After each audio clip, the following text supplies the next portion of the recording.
pourquoi pour pouvoir mener une telle lutte et avancer, il faut avoir un esprit de vérité, de transparence et d'unité, donc une unité révolutionnaire. En dehors de ça, ce n'est pas possible. Le troisième élément, après l'alimentation et la question du franc CFA, c'est la question médicale. Qui peut dire que les comprimés qu'on n'a pas là, véritablement, c'est pour nous soigner et c'est ça qu'ils produisent? Je félicite la douane qui vient de faire un show dans une localité. Des plans et des plans de produits. Les vaccins qu'on utilise sur nous, là, qu'est-ce qui prouve que c'est des vaccins? Est-ce que ce n'est pas pour nous programmer à mourir en masse dans 10-15 ans? Est-ce que ce n'est pas des robots qu'on nous injecte pour pouvoir nous suivre? On dit à Covid-19. Vous amenez des médicaments, vous mettez même des noms là-dessus. Le nom là, on ne sait pas, c'est le grand-père de qui. Vous amenez un vaccin de qui s'appelle Johnson & Johnson. Johnson va se payer.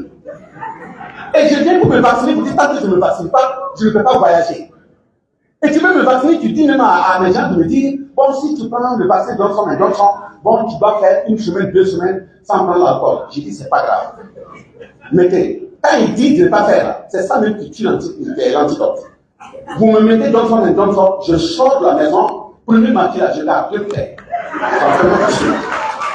Voyez. Donc, le quatrième élément, c'est la question judiciaire. On ne peut pas vouloir des présidents qui vous gèrent bien. Et les gens s'asseyent de l'autre côté, on ment sur eux, on fabrique des preuves, on vient les attraper pour aller les poser à la Haye, à la Cour pénale internationale. Pourquoi? Les États-Unis partent là-bas.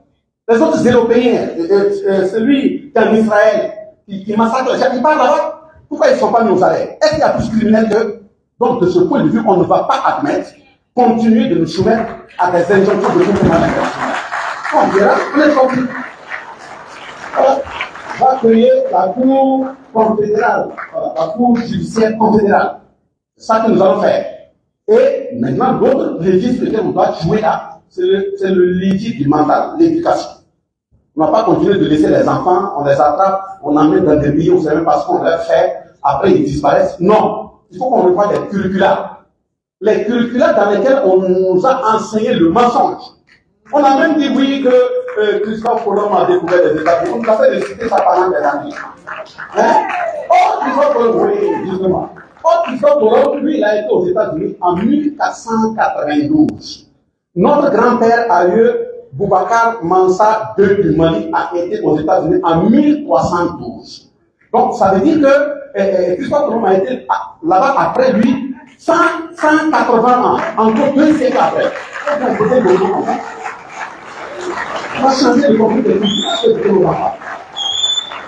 Et justement, dans cette même éducation, on fabrique des documents. C'est ce qu'on a dit à l'ONU. Comment on ne veut pas que l'Afrique, qui s'est bataillée pour libérer le monde, vienne à l'ONU? On dit non, non, non. Quand on a dit ceux qui sont les vainqueurs n'ont pas venir, la France a couru à aller s'asseoir. Toi, tu as vaincu qui? Toi, tu étais occupé. L'Afrique est venue te libérer. On dit aux vainqueurs de venir, toi, tu t'en vas t'asseoir à la place de l'Afrique. Et puis maintenant, pour nous amener à indiquer que nous, on doit être absents du banc, il fabrique même un terme, il vient nous donner. Pour dire non, vos grands-parents là n'ont rien été. Sur le champ de bataille, ils ne tiraient même pas correct, ils tiraient ailleurs. Donc, par conséquent, ce sont des tirailleurs. Moi, mon grand-père n'a jamais été tiré ailleurs. Il n'a pas tiré ailleurs. S'ils avaient tiré ailleurs, la France n'allait pas être libérée.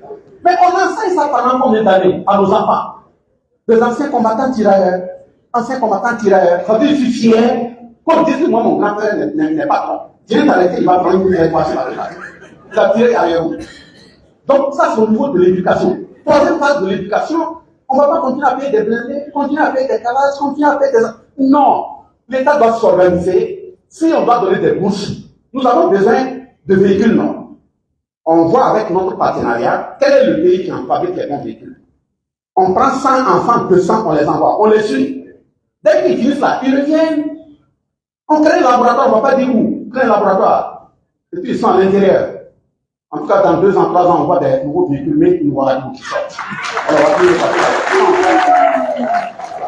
Au niveau de l'armement, ça sera pareil. Je prends le cas, depuis que l'Ukraine est instrumentalisée, les États-Unis ont vendu des avions de guerre à l'Europe.